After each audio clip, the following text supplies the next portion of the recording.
पोंभुर्णा शहरातील डॉक्टर बाबासाहेब आंबेडकर चौक परिसरात मंगळवारी दुपारी 1 वाजताच्या सुमारास एक हृदयद्रावक घटना घडली। भांडी घासताना विजेच्या धक्क्याने सुफल सुनील वनकर व 29 या महिलेचा जागीच मृत्यू झाला। त्या आपल्या घरासमोरील लोखंडी शेडमध्ये भांडी धुत असताना ही दुर्घटना घडली।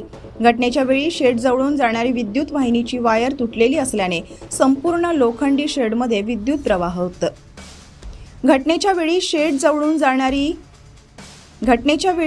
जवळून जाणारी विद्युत वाहिनीची वायर तुटलेली असल्याने संपूर्ण लोखंडी शेडमध्ये विद्युत प्रवाह उतरला होता। या धोक्याची कल्पना नसल्याने सुफल यांनी शेडला स्पर्श केला आणि त्यांना जोरदार धक्का बसला। घरात इतर कोणी नसल्याने हा प्रकार काही वेळ कोणाच्याही लक्षात आला नाही।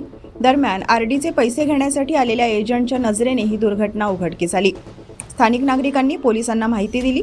पोलिसांनी घटनास्थळी पंचनामा करून मृतदेह शवविच्छेदनासाठी रुग्णालयात पाठवला आहे।